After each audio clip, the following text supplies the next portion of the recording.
Hi, everybody. My name is Diego Flores. I'm the program manager for curriculum at LAMDL, and my job is to help make debate easier for you. The topic that we're going to be talking about today is the 2AC and 2MC and onward. So, I'm coming in with the assumption that, your 1AC and 1NC are highlighted. You have a general understanding of what they mean, and that you just finished watching our video for how to write an extension. This video is going to be primarily about what actually goes on in 2AC and 2NC speech. Extensions are a crucial part of it, but they're only a third of the entire speech. The 2AC and the 2NC is when you should really start comparing evidence and then reading new evidence only if necessary. So the way we're going to understand how a 2AC and 2NC speech work is we're going to understand what an overview is. And then after that, we're going to talk about line by line, which is the key for effective argumentation in debate. So let's talk about writing overviews. Overviews are just summaries at the top of each speech. They happen at the top of each speech after the 1AC and 1NC. So think of it as 2AC, 2NC onward. You are writing a summary for the judge at the top to tell them what your main points are and why they should vote for you. So there's different roles for what an overview does when you're on either side. So we're going to go over what an overview looks like for each side. And I think of overviews as just summaries that should try to answer a couple of key questions about the debate. So if you're affirmative, you have to tell the judge in your overview, so your summary at the top, what does the plan do? What impact does the affirmative solve for? And impact, I would just mean like, what is the thing? What is the problem you're trying to solve for? And then why does that impact outweigh the negatives argument? Why does that impact mean that you should win the entire round? So just three basic questions. I suggest you try writing an overview yourself of the affirmative before we go over the example I give right here. So if you want to take a moment to pause the video and then come back, you should do that. But this is an example of an overview that does answer these questions. This overview starts by saying the plan increases deep sea mining in the Arctic, which gives us access to rare earth minerals that allow us to decarbonize. That's Smith 20. I'm using a made up like author name here. It's not actually part of the 1AC. But this first sentence right here answers the first question for this overview guideline. What does the plan do? Does deep sea mining? What impact does the affirmative solve for? That is the second sentence here, which is that solves climate change, which is an existential impact. It increases chances of wildfires, natural disasters, and makes entire regions of Earth uninhabitable, which causes millions of deaths in the near future. Cool. So we know what impact the affirmative is trying to solve for. Third question, why does that impact outweigh the negatives argument? So using the deep sea mining files, we know that the biggest negative argument is the deep sea mining term, that deep sea mining is risk for the environment. So the affirmative in their overview is already answering one of the key questions in this debate, which is why is this impact? Why is the plan more important than the negatives main argument? So that outweighs our opponent's arguments. Even if you think that deep sea mining could harm the environment, climate change is not going to solve itself, and there's a greater chance deep sea mining is good. So this overview is telling the judge a couple of different things. It crystallizes like what the affirmative is trying to do by repeating the plan and what impact it solves for. And then the other thing about this overview is that it's predicting what the main negative argument is going to be. And so this would be an effective overview that sets up, if the judge does vote affirmative, what are they going to mainly vote on? You want to make sure this is always at the top, because if not, you can get lost like in the debate. The judges can get lost in the debate just trying to figure out what the AF is trying to solve for if all you're focused on is providing like direct like rebuttals or direct arguments against the negatives argument. The overview is meant to provide like a really big picture to make sure the judge knows, once you're deep in the arguments, what is the judge actually voting for on your side. So that's for the affirmative. For the negative, there are three things that the negative should answer in their overview.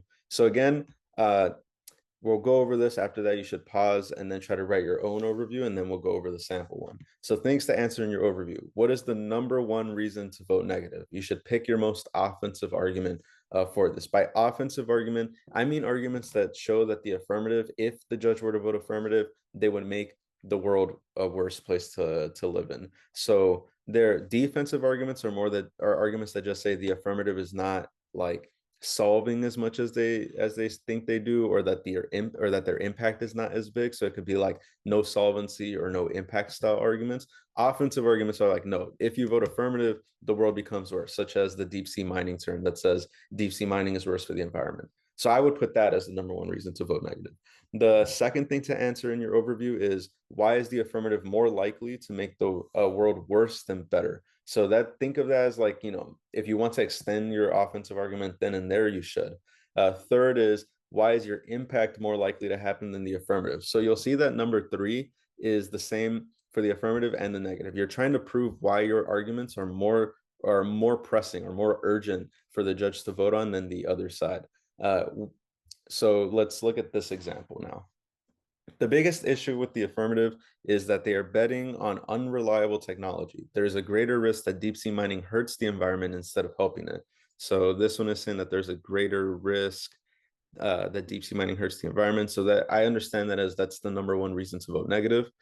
Uh, why is the affirmative more likely to make the world worse than better? The risk of a turn is more likely than affirmative solvency. Cool. So overview is answering that. All of our evidence proves that deep sea mining is a dangerous risk that doesn't even work most of the time. So, we're like, the negative is already alluding to the argument that's going to be made on the deep sea mining turn. Last part, why is your impact more likely to happen than the affirmative? It's kind of already answered by this second part, but you'll see that this third one is providing more direct instruction to the judge about how they should vote, like giving a frame for the debate round. If there is any doubt you have in your mind that deep sea mining is bad, you should vote negative. So they're already planting seeds of doubt in the judge's mind about the affirmative. So again, this is an example of an effective negative overview. It answers these three questions. Yeah, the last thing that I want to leave you with is, some people ask questions about like how long should an overview be in terms of time. My understanding is that, or my general piece of advice is, however long it takes to answer these three questions, that's fine. Like, your overview is only good if there is like actual substance behind it. And so if it takes you a while to like answer these three questions, then you should take that time. But you'll see that in the actual debate round, both the negative and affirmative overviews are pretty short. Like, I believe this would take about 30 seconds to get read. This one's a bit shorter from the negative, so maybe like 20. I would say try to keep the overview like short, like 30 seconds. But again, if you have to take a minute to make sure you're answering the three questions effectively, you should do that. Only when you feel like your overview is answering these three questions can you start thinking about reducing the length of it, trying to do some word efficiency in the way you write to make sure that you're getting more arguments in less time. I would focus more, at least right now, on answering the three questions. Don't focus too much on the time. All right. Once you feel like you're good at answering the three questions, then you can focus on reducing the amount of words in the overview, but still hitting on those three key points. Okay. Now that we've talked about overview, so that's the top of the 2AC and the 2NC. The top of every 2AC and 2NC speech should be an overview. After that, we're left with the question like, well, what else goes inside the 2AC and 2NC? Everything after that should be in the structure of line by line, which to many judges and the general consensus in debate is that line by line is the key to effective argumentation. It's the most organized way to make sure your speeches sound good to the judge, and it's the easiest way for the judge to flow the round. All right. The way you should debate should be to make the round easier for the judge to decide. The more you have a structure in place for your speech, the more that you're able to like give the judge a clear and direct structure to your arguments, the higher of a chance you'll win the round, and also the higher of a chance that you'll get speaker awards, so individual and team awards. The key to effective argumentation is line by line. I'm stressing that because it's one of the hardest things to learn, but the more you practice it right now, the better you'll be in the future. So let's talk about what line by line is. I have an acronym just called the 3 Rs. Line by line just refers to answering the arguments in the order presented.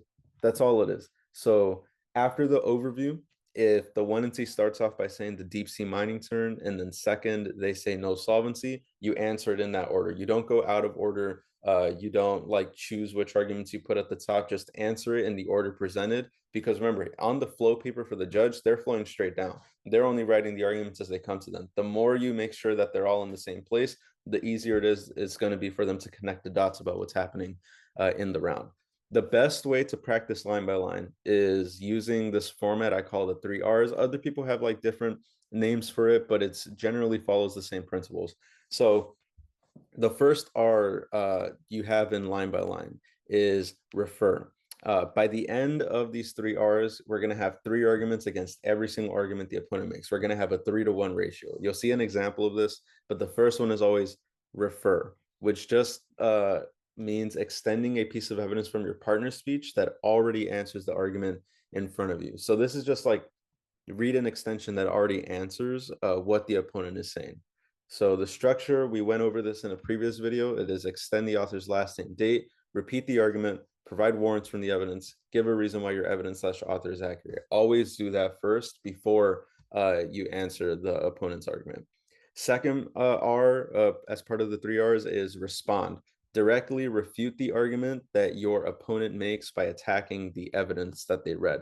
So there's many different ways to attack the evidence. These are 4 different examples, but it's by no means like a restrictive list. It's not the only way to do this, but these are a couple of different ways, more of the common ones that you should use. First way to attack evidence is author credentials. Compare your author's expertise and theirs. There is a chance that your author has a PhD and their author only has a bachelor's, and that might matter for what topic you're debating about. The second way you can attack a piece of evidence is strength of warrants. So compare the strength of warrants in the evidence. So it like, is there evidence based in scientific studies like that? That might be pretty good for a deep sea mining topic or a topic about the Arctic. Is it based on personal anecdotes? And then like you're having a debate about like science, that might not be too good of a warrant. Or is it based on something else? Are their arguments credible given the topic you're debating about? Is it one way you can attack their arguments. Third way you can attack them is recency. If your evidence is just more recent than theirs, and that matters for your topic, that could matter in close debates. So like, for example, there are debates where it talks about politics and like midterms or elections coming up, and the more recent piece of evidence is in those debates, the more likely that that side wins with the most recent evidence. Another thing could just be internal contradictions. Like maybe there are certain lines in the evidence that contradict the overall argument that the other side is trying to make. You can re-highlight their evidence and show the judge that their argument is inconsistent with what their evidence is actually saying. So yeah, that's the second part of the 3 R's, which is respond. Third part of the 3 R's is the only R that I think is optional. Every single one of the other ones you have to do. Refer and respond, you always want to make sure you do that. Read new evidence is optional. So if necessary, read new evidence. So the way you know you should read new evidence is if you know that a particular argument is going to be a big part of the debate, you should probably read more evidence on that specific issue. So for example, the most offensive argument against the deep sea mining affirmative is the deep sea mining turn. So you should read more evidence against their pieces of evidence. If you practice all of the 3 R's, this will ensure that you always have a 3-to-1 ratio against your opponent. And this is really good because all you're doing is just overwhelming them with a bunch of different arguments. And as the judge, like if I'm flowing this and I have you as the people I'm judging, it makes it look like you are more well set up. You look more confident. You sound more persuasive. You're more structured in the way you're answering arguments, as opposed to like maybe doing all of your extensions at the top of the speech, then doing all of the response in the middle, then doing read new evidence. Like think of it as like a puzzle, right? If you do all of these 3 R's against one argument in the same place, everything fits together. But if you're doing them all like in separate parts of the flow, your speeches start to sound messy. And as the judge, it makes it really hard to connect the dots on what is responding to what. If you practice these 3 R's, you're practicing effective line by line argumentation in the actual debate round. So let's go over an example of what this actually looks like. So the setup for this is you are affirmative in this example, and you have to respond to the deep sea mining term, which is the argument that deep sea mining hurts the environment. So in the 1 and C, the negative read this piece of evidence right here that says turn deep sea mining accelerates climate change. So this is the card that they read in the 1 and C for this. We have to make arguments against this using the 3R, so that when you go up in your 2AC speech, or your partner goes up in their 2AC speech, you have a 3-to-1 ratio against this argument right here. And this is a really good piece of evidence. So we want to make sure that we're well set up to argue this against this whenever we're affirmative. So using the 3Rs, before we actually go through the arguments here, I want you to see these things highlighted in blue, which say, they say, we say. In line by line. Remember, we're making 3 arguments against every single argument our opponent makes. You want to make sure the judge knows which arguments you're responding to with your 3Rs by signposting for them in the round. What I mean by signposting is just let the judge know what you are arguing, or tell the judge what part of the debate you are on. So for example, you're affirmative, you just gave your overview that says, vote affirmative because the plan does deep sea mining and that's really good to solve climate change.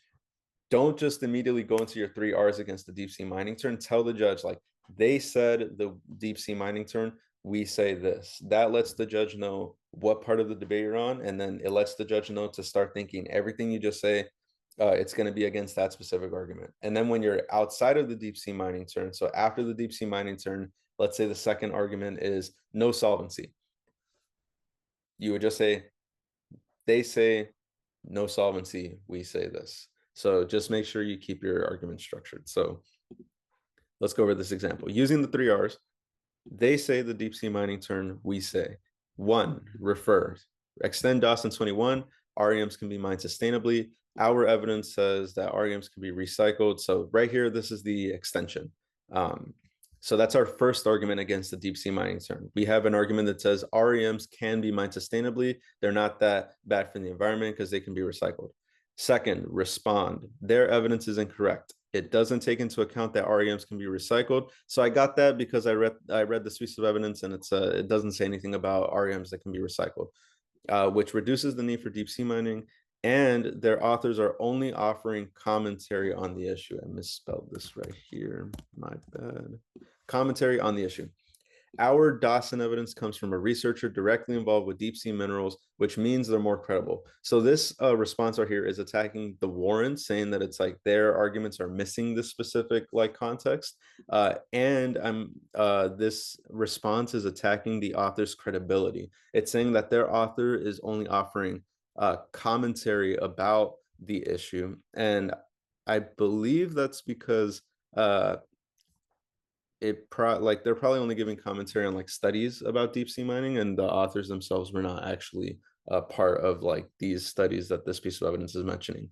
But the Dawson evidence from the 1AC actually comes from a researcher directly involved in deep sea minerals. So according to the affirmative, that makes them more credible. The third part, so this 3Rs format decided to read new evidence because the deep sea mining turn is one of the most important arguments from the negative toolbox. So you would read new evidence here. So 3 read new evidence, and then this is the new piece of evidence right here.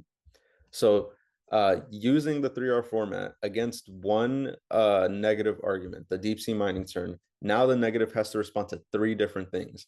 And if you really want to take it a step further, because this is one of the most important arguments, you could read more evidence right after. So, but at least for this example, against one argument that the negative make, now the negative has the burden of responding to all these 3 different arguments. And again, the more you're overwhelming the other side with arguments, that makes it more likely that you win in the debate round.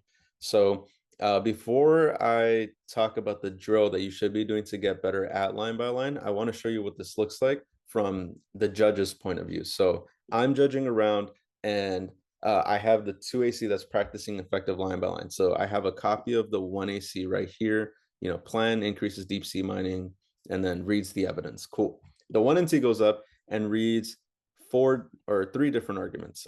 Turn, deep sea mining works for the environment, deep sea mining fails technology gaps, deep sea mining fails environment. Cool. 2AC at the top, there's an overview. The 2AC says AF solves climate change, outweighs the risk of a turn. And then look at the start of this line by line right here. So remember the 2AC, they would say, they say, we say, but I'm the judge, so I'm not writing that down. That's just the signpost that the affirmative gave me. And against this one argument, this deep sea mining term, everything we just went over on that document, it's right here. Extend Dawson 21. REMs can be mined sustainably, can be recycled, prefer. They're a Cornell engineering coordinator. 2, their evidence is wrong, doesn't talk about REMs being recycled, and author's not an actual researcher. 3, this is new evidence, mining is good and safe. Something you'll notice is that whenever I flow, I just put an X just to tell me if they read evidence, because I'm more concerned about writing arguments, not the actual author, but you'll see that I did write it down right here. It just depends on the way judges are flowing in the round.